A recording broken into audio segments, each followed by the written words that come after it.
al gimnasio y nosotros nos quedamos aquí con la palabra de Dios. Quiero contarles que es septiembre. ¿Y qué mes es septiembre? Ponemos la placa.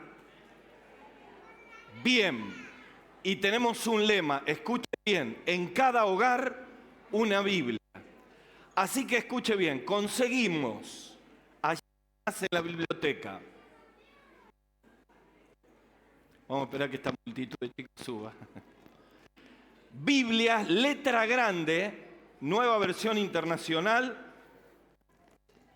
Mi amigo. Nueva versión internacional a 10.000 pesos. Y la letra chica en 7.000. La idea, la estamos vendiendo al costo, es que en cada hogar haya una Biblia. Y usted dirá, yo tengo Biblia en casa. O quizá dice, quiero bendecir a alguna persona, quiero que mi hermano, mi cuñado, mi vecino tenga una Biblia. Cuando termine la reunión, allí está María, están a disposición. Si se agotan, vamos a pedir más. Pero el lema es que en todo hogar haya una Biblia. ¿Amén? Bueno, vamos a tener que movilizarnos para eso, ¿no les parece? Bien, vamos al tema de esta noche, que seguimos con nuestro lema. Vamos a poner el PowerPoint. El reino del revés, que estamos estudiando el Sermón del Monte. ¿Y por qué le hemos llamado el reino del revés? Hay algunos que bostezan como un hipopótamo. Tengo miedo que me traguen. ¿Por qué le hemos puesto el reino del revés? Porque realmente cuando Jesús enseñó estas verdades, era exactamente todo lo contrario a la cultura que se vivía en aquel tiempo. Obviamente nosotros estamos usando una frase de la canción de María Elena Walsh, El reino del revés, que dice que nada el pájaro y vuela el pez, como queriendo decir todo es al revés. Bueno, cuando Jesús llegó en aquella explanada del monte de las bienaventuranzas, donde había miles de personas, el Señor entiende que es el momento justo para hablarle al corazón a toda la multitud. Hasta ahí los judíos ponían el acento en lo externo, ponían el acento en las cosas que tenemos que mostrar a la gente, en las cosas que tenemos que hacer. Y Jesús en este reino del revés, en este sermón del monte, empezó a hablar que es más importante ser que hacer. Yo les quiero decir algo. La misión más importante como discípulos de Cristo es vivir a Cristo. Y cuando salimos de allí y la iglesia peregrina pasa por esa puerta, como decía el pastor Andrés Ruiz, se apagan las luces y sale la iglesia, el mensaje más importante es nuestra propia vida. Y de esto hablaba Jesús. Y el tema de hoy es transformando el carácter, porque vamos a ver las bienaventuranzas. Mateo capítulo 5, del versículos 3 al 11. Y en ese sentido, vamos a ayudarnos con las placas. Vamos a ver allí, dice que el Señor en medio de la multitud abrió su boca y comenzó a hablar. ¿Cuántas bienaventuranzas son? 8. Las primeras 4 tienen que ver con mi relación con Dios. Tienen que ver con la transformación que Dios hace de mi carácter. Ya les voy a explicar qué es eso. Y las segundas 4 bienaventuranzas, que la vamos a ver el domingo que viene, tiene que ver con nuestras relaciones interpersonales. Así que escuche bien. Lo que vamos a ver hoy es cómo Dios transforma mi carácter. Levante la mano, ¿quién le gustaría que Dios transforme su carácter? ¿Y quién? Todo. ¿Quién no va a levantar la mano? Todo el mundo. ¿Y cómo quisiéramos que Dios transforme nuestras relaciones interpersonales, especialmente aquellas que están rotas? Bueno, las bienaventuranzas van al corazón a cambiar nuestras actitudes, nuestra conducta, a cambiar nuestro interior. Así que, antes de leerlo, yo quiero detenerme en 2 palabras que están en las bienaventuranzas repetidas. La primera es bienaventurados. La palabra bienaventurados en el idioma griego donde fue escrito el Nuevo Testamento significa literalmente felices y dichosos. Pero en el contexto del Sermón del Monte, quizá la palabra más apropiada para traducir bienaventurado es bendecidos y no felices o dichosos. La figura que tienen ahí es de un chico con una bicicleta nueva a la izquierda. Ese chico está feliz porque le regalaron una bicicleta con el casco. Pero el chico necesita ir al baño, deja la bicicleta en la puerta y cuando sale, le robaron la bicicleta. Y de la alegría, ¿qué hace? Llora, ¡ah, me robaron la bicicleta! Por una circunstancia, su felicidad desapareció. En realidad, para nosotros, la felicidad y la dicha normalmente está relacionada con situaciones agradables, con bienes que adquirimos, con algo que podemos hacer, pero cuando hay ausencia de eso, la alegría, la dicha se convierte en tristeza. Notablemente en el Sermón del Monte habla de que son dichosos, bendecidos los que lloran, casi una contradicción. Los que son perseguidos, los que son pobres en espíritu. Entonces la palabra más concreta para traducir es bendecidos. Yo diría, bendecidos los pobres en espíritu, porque de ellos es el reino de los cielos. Bendecidos los mansos. Y cada una de las bienaventuranzas, esa palabra bienaventuranza tiene que ver más con la bendición de una relación profunda con Dios y los cambios que hace en mi vida que con una circunstancia externa de la vida. Y la segunda palabra clave es reino de los cielos. Se repite una y otra vez en todo el Sermón del Monte. Algunos piensan que el reino de los cielos tiene que ver solamente con el evento cuando Cristo venga a reinar en el final del milenio y establezca su teocracia, el gobierno de Dios en Jerusalén. Pero Jesucristo habló del reino de los cielos como un reino espiritual que ya está vigente. De hecho, en aquel momento, todas las palabras y las bendiciones del Sermón del Monte van a ser aplicadas a ese reino terrenal, glorioso que esperaban todos los judíos y que va a ocurrir en ese momento. Pero la Biblia dice que cuando venimos a Cristo como Salvador, Él nos saca del reino de las tinieblas y nos traslada al reino de su amado Hijo. Quiere decir que en el momento que Cristo entró en tu corazón, ya estás viviendo el reino espiritual. ¿Y cuáles son las leyes del reino espiritual? Las que están en el Sermón del Monte. ¿Y cuáles son las evidencias de un ciudadano del cielo? Las que están en el Sermón del Monte. ¿Y cuál es el secreto más importante de las palabras del Sermón del Monte? El cambio de nuestro interior. Y para eso, como decía Coqui, no te alcanza la universidad, no te alcanza el dinero, no te alcanza toda la calificación.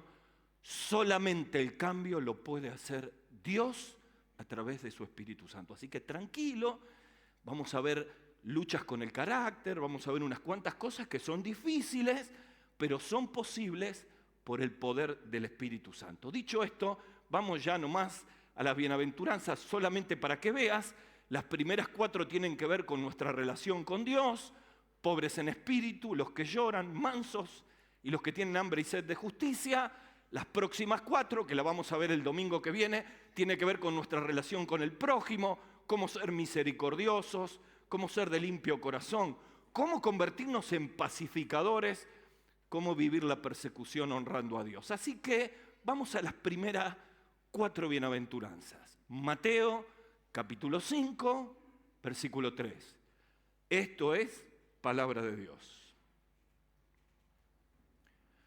Bienaventurados los pobres en espíritu, porque de ellos es el reino de los cielos. Bienaventurados los que lloran, porque ellos recibirán consolación. Bienaventurados los mansos, porque ellos heredarán la tierra. Bienaventurados los que tienen hambre y sed de justicia, porque ellos serán saciados. Aquí hay 4 bienaventuranzas, no voy a leer las próximas 4, porque son para el domingo que viene. Y en estas 4 bienaventuranzas hay 4 herramientas, 4 llaves, 4 secretos para cambiar el carácter.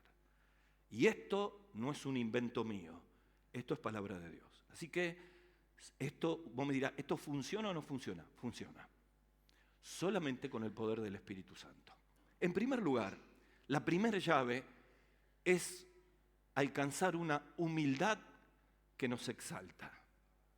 En segundo lugar, una consolación que fortalece. En tercer lugar, una mansedumbre que equilibra. Y en cuarto lugar, una satisfacción interior garantizada. Cada una de las bienaventuranzas tiene que ver con este tema. Vamos a la primera. Antes de eso, este hombre se llamó Mahatma Gandhi.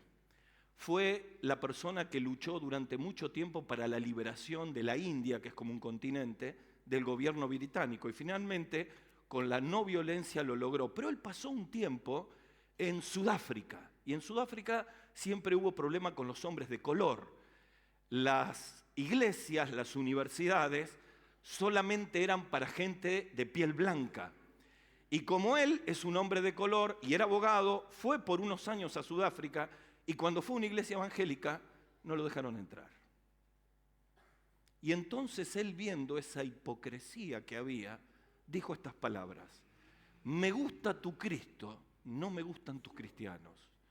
Tus cristianos son muy diferentes a tu Cristo.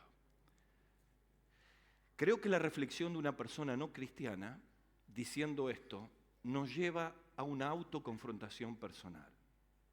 La palabra cristiano significa pequeños Cristos, seguidores de Cristo.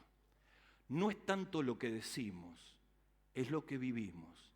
Y como todos tenemos batallas con nuestras debilidades, con nuestras miserias, con nuestras tentaciones, con nuestro carácter, a todos nos pasa, tranquilo, acá no hay nadie que no le pase eso. Esta es una puerta maravillosa para que el Espíritu Santo vaya produciendo cambios en nuestro interior que hagan que nos parezcamos más a Cristo, que lleguen a decir: me gusta tu Cristo y me gustan tus cristianos. Vamos entonces a la primera que aparece aquí: humildad que exalta. Dice la bienaventuranza: bienaventurados los pobres en espíritu, porque de ellos es el reino de los cielos. A primera vista, esta idea de ser pobre en espíritu da la idea que son bienaventurados, bendecidos, la gente que es pobre económicamente. No está hablando de eso aquí. En ningún momento está diciendo que solamente son bendecidos los pobres, más allá que la Biblia nos habla de la necesidad de ayudar a los pobres. Y Jesucristo lo hizo y nos enseña, una iglesia que se acerca a la necesidad. Tampoco está hablando de gente que, porque es pobre de espíritu, es una persona a la que los otros le pasan por encima, que es una persona quedada, que es una persona a la cual le hacen bullying. No está hablando de esto. ¿Y qué es gracias? ¿Y qué es la pobreza de espíritu? Bueno, la pobreza de espíritu tiene que ver con una persona que, conociendo a Jesús como Salvador, empieza a tener relación con Dios. Como hay tanta gente nueva aquí, ¿qué es tener una relación con Dios? Como el Espíritu Santo viene a tu vida el día que recibís como Salvador, cada mañana vos abrís tu Biblia, empezás a leer la palabra de Dios, el Espíritu Santo ayuda a que esas palabras lleguen a tu corazón, empiezan a producir cambios. Cuando vos abrís la Biblia, empezás a conocer quién es Dios y quién soy yo. La Biblia tiene la virtud para hacer una radiografía real de quién soy yo como hombre y quién es Dios. Así que cuando yo contemplo que es un Dios inmensamente amoroso, es un Dios que creó los cielos y la tierra, es un Dios que sustenta todas las cosas con la palabra de su poder, es un Dios infinitamente grande y a la vez profundamente cercano, personal, misericordioso, lleno de gracia. Y cuando yo conozco ese Dios y me acerco a Él, indefectiblemente aparece quién soy yo. En la Biblia, el capítulo 6 de Isaías es una pintura de lo que estoy diciendo. Isaías se acerca a Dios, lo contempla 3 veces santo, inmediatamente al ver a Dios y todo lo que lee, se mira a sí mismo y dice: yo soy un terrible pecador. Y entonces dice: miserable, yo que soy alguien del pueblo y pecador, mis ojos han visto a Dios, voy a morir. Y de pronto de la presencia de Dios vuela un ángel, un querubín, con un carbón encendido que purifica la vida, mostrándole el perdón y la gracia de Dios. Así hace Dios con nosotros. Entonces, cuando yo más conozco a Dios, más me doy cuenta de mi pecado, más me doy cuenta de mis pobres limitaciones para alcanzar la salvación, de mi imposibilidad para lograr el favor de Dios. Y me siento tan pobre en el espíritu delante de Dios que literalmente quedo vacío, quedo como un mendigo. Y en esa posición es la posición ideal para que Dios obre en nuestra vida. Por algo el apóstol Pablo escribe en Romanos y dice que el poder de Dios, ¿dónde se perfecciona? ¿En la autosuficiencia del hombre? ¿En el autocontrol del hombre? ¿En la mujer y el hombre que tengo que tener el control de todas las cosas? No, el hombre y la mujer que cuando cae de rodillas a Dios dice: Señor, no tengo nada y soy pobre en espíritu. Y entonces esa persona es bienaventurada, porque su carácter se va transformando y se acerca a lo que es Jesucristo. Y aquí El pobre en espíritu es una persona humilde. Mire lo que dice Isaías 57, 17. Porque así dijo el alto y sublime Dios, el que habita en la eternidad y cuyo nombre es santo. Yo habito en la altura y en la santidad con el quebrantado y el humilde de espíritu, el pobre de espíritu. Escuchá lo que hace Dios cuando estamos en esa posición. Para hacer vivir el espíritu de los humildes, para vivificar el corazón de los quebrantados. ¿Sé que no hay mejor posición que cuando uno dice, Señor, no tengo nada? A ver, vamos a la práctica de todos los días. Cuando uno tiene que predicar, puede hacer un sermón lo más homiléticamente acomodado. Puede oxigenarlo con muchas anécdotas que parezcan que la vida real calza con estas verdades. Puede tener la mejor de todas las oratorias, pero no mueve el amperímetro del corazón de nadie. Ningún predicador puede garantizar la conversión de nadie. Ningún predicador puede garantizar la transformación de un corazón. El único que lo hace es Dios, por su Espíritu. Así que a veces cuando estamos en una reunión como esta, la palabra de Dios sacude mi corazón y abre una puerta para transformarlo, pero también ocurre cuando vos estás solita con el Señor y abriste la Biblia y el Espíritu te habla y la transformación viene. Cuanto menos autosuficiente yo me sienta, cuanto más entienda que necesito de Dios, más humilde soy, más me parezco a Cristo y mayor bendición tengo. El problema es que la humildad es una virtud que solamente podemos experimentar cerca de Cristo.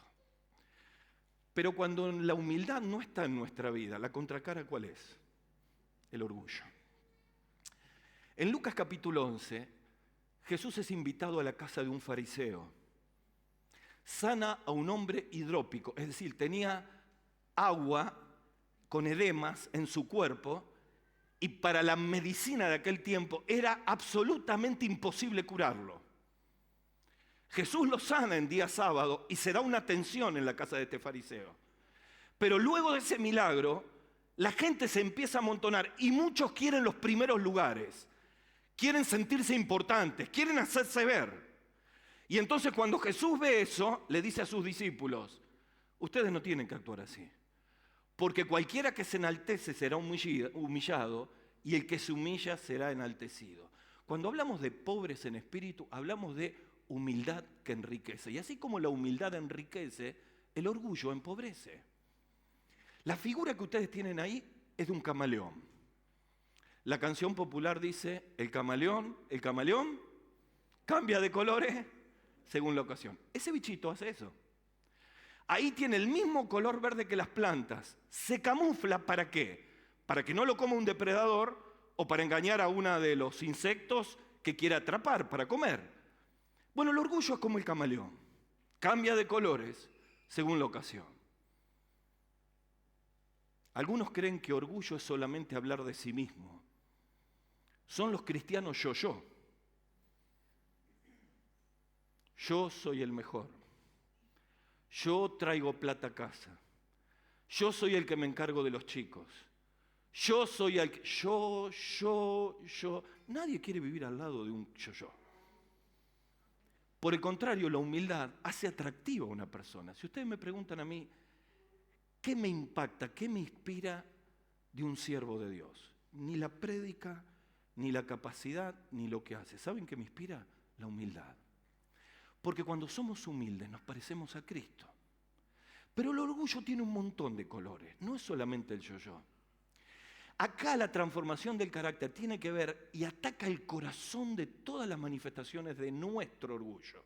Escuche bien, hay orgullo cuando no queremos arreglar una situación en la pareja y estamos horas sin hablarnos, días sin hablarnos, y ninguno cede por orgullo. Hay orgullo cuando se equivoca o nos equivocamos, y por orgullo no pedimos perdón. Y no le pedimos perdón a nuestra esposa, no le pedimos perdón a nuestros hijos. Y nos distanciamos y los llenamos de rebeldía. Hay orgullo cuando la palabra de Dios me está diciendo que tengo que cambiar algo y yo resisto a la palabra de Dios. Hay orgullo cuando el Señor me está mostrando que tengo que tomar una decisión de fe y yo la resisto. En todas las actitudes que nos distancian de Dios y nos distancian de las personas hay orgullo. Tal vez al decir todo esto, muchos de los que estamos aquí decimos, yo tengo un problema con el orgullo. Bienvenido, todos tenemos problema con el orgullo. Algunos con un color, otros con otro color, pero la Biblia dice que el que se enaltece será humillado. Y verdad que es así. Cuando sostenemos ofensas por años, cuando sostenemos nuestro orgullo y nuestra irreductibilidad frente a una situación para no corregirla, destruimos familias, destruimos trabajos, destruimos tanto. ¿Para qué nos sirve el orgullo? De hecho, el orgullo siempre tiene olor a infierno. La caída de los ángeles, según Isaías capítulo 14 y Ezequiel 28, la caída de los ángeles y convirtiéndose en demonios y con Satanás echado de la presencia de Dios, fue por orgullo. El profeta dice que Satanás dijo, seré semejante al Altísimo. Quiso ser independiente de Dios. Y eso es exactamente lo mismo que hace con este sistema, que nosotros nos volvamos independientes de Dios, independientes de sus verdades, rompamos filas, rompamos relaciones y vivimos destruyendo. El orgullo no nos sirve para nada. Quizá hoy sea una noche para recibir la bendición de la pobreza de espíritu. Bienaventurados los pobres en espíritu. Dijo Jesús, aprendan de mí, que soy manso y humilde de corazón, y hallaréis descanso para vuestras almas. La primera bendición implica romper nuestro orgullo, venir sin nada a la presencia de Dios y dejar que su espíritu me vaya corrigiendo. Mire, para quitar el orgullo y alcanzar una vida humilde, lo primero que tengo que hacer es reconocerlo. La negación me quita la bendición. En segundo lugar, tengo que rendirme al Señor. Hablaba con Moisés al principio de la reunión sobre Romanos 12, cuando dice claramente que cada uno de nosotros tenemos que rendir nuestro cuerpo en sacrificio vivo. ¿Qué significa eso? Cada mañana, acá está Gustavo, Señor, lleno de sus pasiones y su orgullo. Yo me lo crucifico, lo pongo delante de ti. Es un ejercicio todos los días, porque todos los días vuelve a ser. Tiene que haber un reconocimiento, tiene que haber una rendición. Y entonces después sí hay una restauración del alma. Porque el orgullo va quedando de lado y la humildad de Cristo comienza a trabajar en nuestro corazón. ¿Esto es de un día para el otro? No. Esto es un proceso que lleva toda la vida. Siempre luchamos con el orgullo. Pero por el poder del Espíritu Santo nuestro carácter empieza a ser humilde y cuando es humilde es bendecido. Deberíamos identificar en esta noche en qué áreas el orgullo me está arruinando la vida. ¿Con qué personas mi orgullo me está arruinando mis relaciones? Y venir a los pies de Jesús con humildad, sin excusa, sin echarle la culpa al otro y permitir que el poder del Espíritu me lleve a tener pobreza de espíritu. Segunda bendición, consolación que fortalece. Bienaventurados los que lloran, porque ellos recibirán consolación. Cada bienaventuranza está enlazada con la que sigue. Seguime. Si yo tengo pobreza de espíritu y con humildad vengo a la presencia del Señor, indefectiblemente en su presencia voy a derramar lágrimas. Y esas lágrimas me van a traer consolación. Me detengo en la palabra y trato de posicionarme en lo que la Biblia dice. Hay una mentira popular que dice, los hombres no lloran. Mentira, yo lloro. He llorado cuando ha partido mis seres queridos. Yo lloro. He llorado cuando hemos tenido dificultades en la familia con los seres más queridos. Lloro cuando una enfermedad golpea a nuestra familia, a nuestra vida y tenemos que sobrellevarla. Lloro cuando personas que tienen la oportunidad de encontrarse con Dios resisten en su dureza. Todos lloramos. Las lágrimas son una expresión de las vivencias de la vida. Y notablemente contra todo lo que uno pensara, por eso es una contracultura, por eso es el reino del revés. Jesús dijo, bienaventurados los que lloran. La cultura popular está totalmente en contra de este concepto. No llores, vas a mostrar debilidad. No llores, no vaya a ser que en el momento del dolor y de la prueba digas que sos débil, que no tenés recursos. En absoluto. Ahora es interesante porque en este versículo Está hablando de los momentos de prueba de la vida. Voy a ser muy cuidadoso porque conozco el auditorio y sé que aquí hay personas que han pasado momentos muy duros los últimos meses y han llorado por esos momentos, por situaciones que no esperaban y ocurrieron, por seres que amábamos y partieron. Intentaba en los últimos meses tratar de contar cuántas veces estuve en una sala de velatorio. No se imagina la cantidad. Es increíble toda la gente que ha partido en este último año. Y en medio de toda esa circunstancia, ¿qué necesita el ser humano? Consolación. ¿Saben que cuando uno habla de las lágrimas de la vida, hay diferentes lágrimas en la vida, en la Biblia? Las primeras lágrimas que bendicen y que tienen consolación en los momentos difíciles de la vida son cuando las lágrimas vienen del arrepentimiento de un hombre y una mujer que se equivocó y vuelve a Dios. Fíjate lo que dice 2 Corintios 7:10. La tristeza que proviene de Dios produce arrepentimiento para salvación. Quiero decirte que si tuviéramos que ver personas que se arrepintieron, tanto en el Antiguo como en el Nuevo Testamento lloraron. David, en el Salmo 42 y en el Salmo 51, después de pecar y vivir más de un año endurecido por su pecado, cuando es confrontado, se derrama y dice que de día y de noche tenía lágrimas.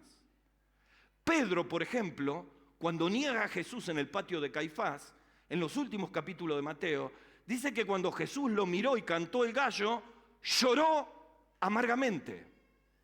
La Biblia bendice las lágrimas de arrepentimiento, porque esas lágrimas bendicen y traen consolación cuando nos damos cuenta que metimos la pata. Nos equivocamos, como dicen los adolescentes, me la mandé.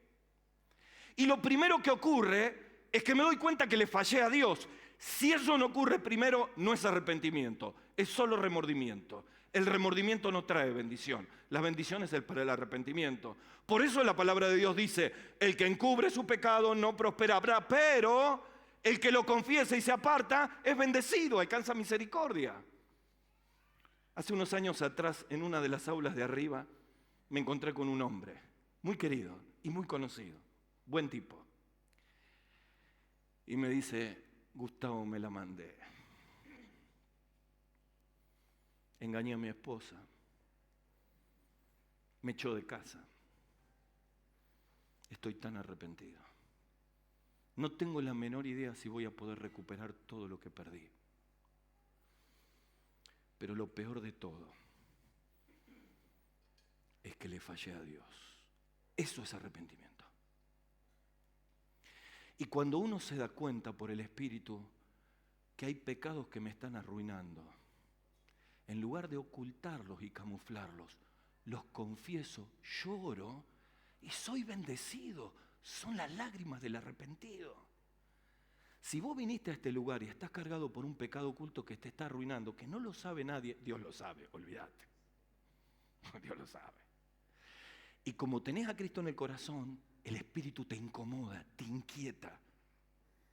Las circunstancias te hacen sentir que le estás fallando a Dios. Quizá no puedes participar de la mesa del Señor. Quizá cada vez sentís culpa en tu corazón. Hay que quebrantarse, pedir perdón y el Señor restaura y bendice.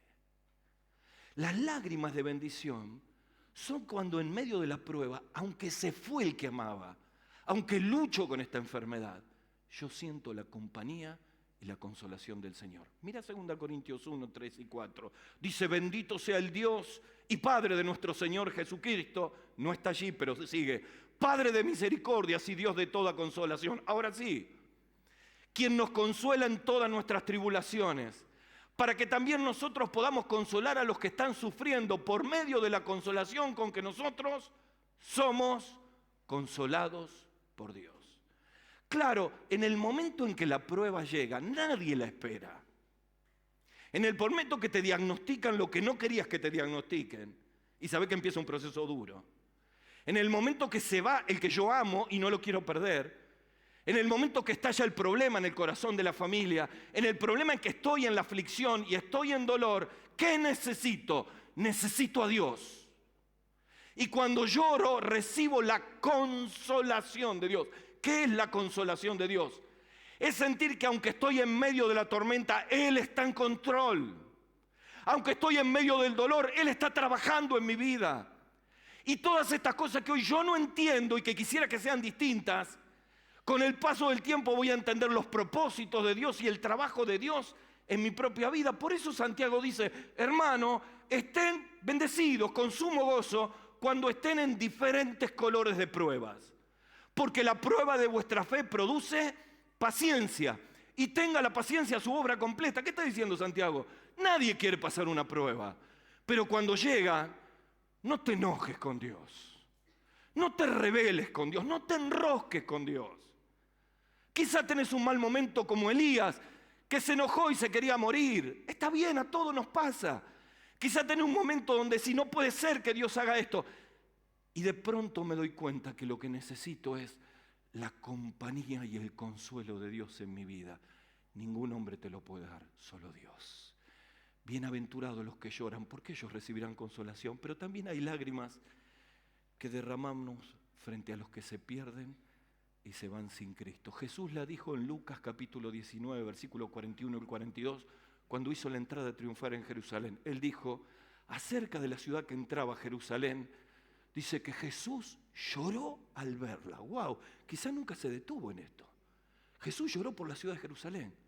Y dijo, ¡ay, si por lo menos hoy pudieran saber lo que te puedo traer paz! Pero ellos estaban cerrados a Dios. Yo tenía un nono que vino de Italia, de Trieste. Era un gringo que el único Dios de su vida era el trabajo. Vino en un barco a los 14 años, escondido, con mi nona, y nunca quiso creer. Cuando yo era joven, un día nos avisan que le dio un accidente cerebrovascular, una ACV, y un coágulo le toma la mitad del cerebro. Estaba internado en el sanatorio Garay. Y yo me acuerdo que oraba y le decía, Señor, 5 minutos y nada más. 5 minutos dame, Señor. Porque se va al infierno. 5 minutos. No los tuve.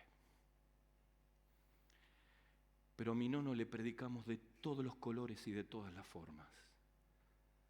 Y cuando partió, yo derragué lágrimas porque lo amaba al viejo, sabiendo dónde iba su final. Cuando el creyente derrama lágrimas por los que se van, nace un fuego y una pasión por compartir a Jesús extraordinaria. Son lágrimas de bendición.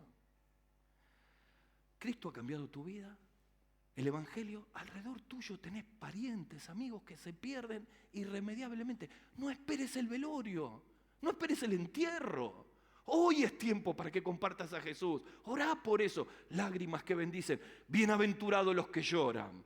La consolación que trae paz. Vamos a la tercera. La mansedumbre que equilibra. Dice, bienaventurados los mansos porque ellos heredarán la tierra. Atención, los de mi generación y un poquito más atrás. Manso no es menso del Chavo del Ocho. ¿Se acuerdan que le decía menso? Como queriendo decir tonto, le decía Kiko. Yo sé que los de 30 para abajo, yo le estoy hablando en color sepia, yo sé. A veces creemos que una persona mansa es una persona manejable, es una persona influenciable, es una persona a que cualquiera viene y lo pasa por arriba. ¿Sabe que nada está más lejos de la realidad que eso? La mansedumbre que equilibra. Cuando yo me acerco a Dios, la Biblia enseña que por el poder del Espíritu Santo yo empiezo a experimentar, escuche, control del Espíritu. Segunda pregunta para levantar la mano. ¿Quién tiene problemas con el enojo? Bienvenidos al club. Aquí estamos. ¿Cuántos problemas nos trae el enojo, verdad? La Biblia dice, no te entrometas con el iracundo. Y Santiago dice, en la ira del hombre no obra la justicia de Dios. ¿Saben que cuando el enojo, que es parte del sentimiento del ser humano, cruza una línea, ese enojo lastima, destruye? hace daño. A veces son implosiones. Y entonces la persona que es retraída se enoja, no dice una palabra y le agarra gastritis, no duerme, le salen todo tipo de problemas en la piel. Es una implosión. Pero a veces hay una explosión y decimos cosas que a la hora nos arrepentimos de haberla dicho. Lastimamos a los seres que tenemos al lado. Nos descalificamos. El que se enoja siempre pierde, siempre. Y no es fácil controlar el enojo. La Biblia dice, airaos, pero no se pequéis, no se ponga el sol sobre vuestro enojo, ni den lugar al diablo, mis queridos. En el enojo está el diablo siempre. Para lastimar, para distanciar. Y después hay que volver sobre los pedazos que dejamos con ese enojo para juntarlos y recomponer las relaciones. ¿Y qué es la mansedumbre? Exactamente todo lo contrario. Una persona con mansedumbre, imposible de autogestionar. ¿Vieron que ahora se habla mucho de gestionar las emociones? ¿Lo escuchó? Tenés que autogestionar la ansiedad. Tenés que autogestionar tus emociones. Y te dan algunos ejercicios para gestionarla. Esto es algo profundamente superior. Esto es autocontrol, control del espíritu. En el fruto del espíritu de Gálatas es la templanza. La templanza no es autodominio, la templanza es dominio del Espíritu Santo. Y aquí viene encadenada una con otra, porque soy pobre en espíritu y busco a Dios, derramo mis lágrimas en medio de mi pecado y el Espíritu Santo viene a mi vida, controla mis enojos y mi carácter y puedo ser una persona con mansedumbre. Moisés era un hombre iracundo, mató a un egipcio, lo enterró en la arena, se pasó 40 años conociendo a Dios en el desierto y la Biblia dice que se convirtió en el hombre más manso de la tierra. Los discípulos del Señor, Jacobo y Juan, eran hijos del trueno. En un momento una población que nos quiso escuchar le dijo, Señor, ¿querés que hagamos descender fuego del cielo y los consuma? Ese mismo Juan es que 90 años después, quizá menos, 70 años después, escribe la carta de Juan, la carta del amor. Y él dice, nosotros hemos conocido y creído el amor que Dios tiene para con nosotros. Dios es amor y el que permanece en amor permanece en Dios y Dios en él. No es el iracundo que quería traer fuego del cielo. Es que cuando la presencia de Dios trabaja en nuestra vida, cuando yo profundizo mi relación con Él, el Espíritu comienza a obrar en nuestras vidas para convertirnos en personas con mansedumbre. Ayúdame que no me está, Marita, ayúdame con un clic que no me está tomando. A ver.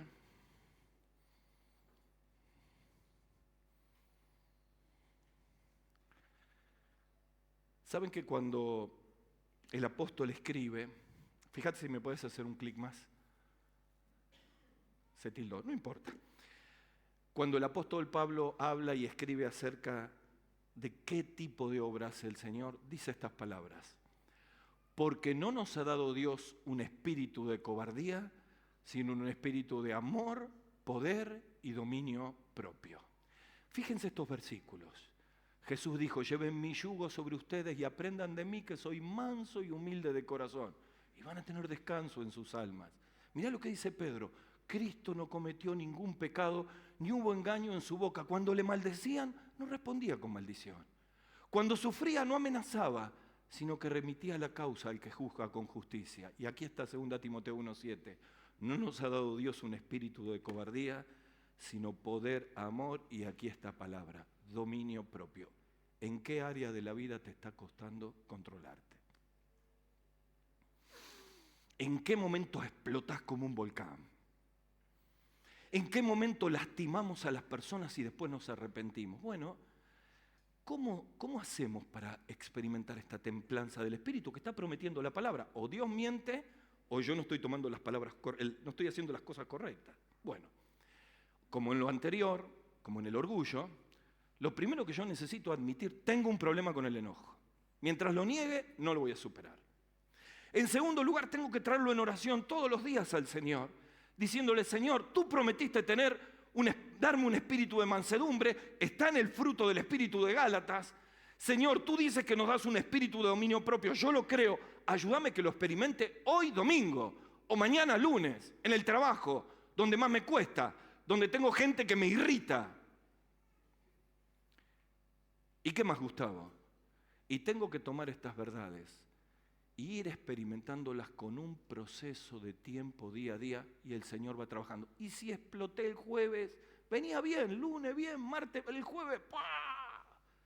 Volvemos sobre los pasos, pedimos perdón, y a medida que el tiempo va pasando y mi relación con Dios, mi carácter va siendo transformado y me convierto en una persona mansa.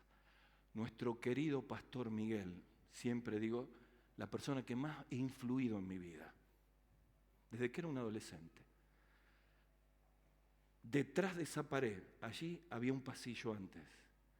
Y yo lo vi con mis propios ojos como una persona vino e injustamente, absolutamente injusta, le empezó a decir una barbaridad tras la otra. Y yo dije, este va a explotar y esto va a ser un desastre. Y yo vi como el control del Espíritu lo tenía allí. Y él bendecía. Esa misma persona, años después vino, pidió perdón, compartió. Pero en ese momento yo dije, no es Miguel, es el Espíritu. Lo podés vivir yo, vos. Lo podemos vivir todos nosotros. Termino. La última, satisfacción garantizada. Bienaventurados los que tienen hambre y sed de justicia, porque ellos serán saciados. Aquí no tiene que ver con la justicia de justicia, justicia, cuando mataron a alguien. Está hablando de la persona que busca la justicia de Dios como lo único que puede saciar su alma. ¿Sabes por qué? Porque solo cuando sentimos que Dios nos perdona y nos justifica, tenemos paz en el alma. Dice el apóstol Pablo, justificados pues por la fe, tenemos paz para con Dios. Yo no sé en qué estamos buscando satisfacción, y con esto estoy terminando. Quizá muchos de nosotros sentimos vacío en nuestra vida. Probamos en un montón de cosas y cada vez estamos más vacíos. Quizá algunos somos cristianos pero estamos lejos de Dios, y al no acercarnos a Dios y experimentar su justicia cada día, cada vez estamos peor. Empezamos a incorporar malas palabras en nuestro hablar. Nos juntamos con personas que no nos tendríamos que juntar. Empezamos a hacer cosas que nos avergüenzan. En la intimidad consumimos cosas que son horribles. Y tratamos de llenar el corazón con cosas que nunca nos van a llenar. Porque el único que llena el alma es Dios. Juan dice, de la plenitud de Cristo recibimos gracia sobre gracia. Yo quiero terminar con una imagen que les voy a mostrar ahora, que tuve que pedir permiso para mostrarla. Hace unas semanas estuve predicando en el Avivando Chile, y allí daban unas charlas TED. Son charlas donde se dan testimonios de personas de lo que Dios hace. Te quiero mostrar esta chica. Se llama Paulita. Si mirás bien, a Paula le falta la mano y el antebrazo. ¿Lo ves? Le pedí permiso para mostrar esta foto. Ella lo mostró públicamente en un auditorio así. Y ella empezó a contar y dijo, cuando nací con esto, me pregunté muchas veces por qué a mí. Me decían, vos nunca vas a poder estudiar, vos nunca vas a poder trabajar, nunca te vas a casar. Los chicos se burlaban de mí. Muchas cosas no pude hacer porque me faltaba una mano. Pero mi papá, que era pastor, me habló de Dios. Y yo me di cuenta que lo importante no es lo que me falta. Lo importante es lo que Dios me da. Esta chica no solamente es una gran sierva de Dios, sino que es enfermera profesional. Y trabaja en el Hospital de Santiago de Chile y atiende gente de la tercera edad, así. Y venía de atender hombres. Y como son gente de la tercera edad, los acompaña en los últimos momentos de su vida y le comparte a Cristo. No se posicionó en lo que le faltaba, se posicionó en lo que Dios le daba. Quizá a vos no te falta la mano ni algo del cuerpo, pero sentís que la vida te dio la espalda, que te faltan muchas cosas, que hubieras querido tener otro papá, otra mamá, otra vida, que no funcionaron las cosas. Y siempre pensando en lo que nos falta, te enojaste con Dios, viviste lejos de Él, te sentiste insatisfecho.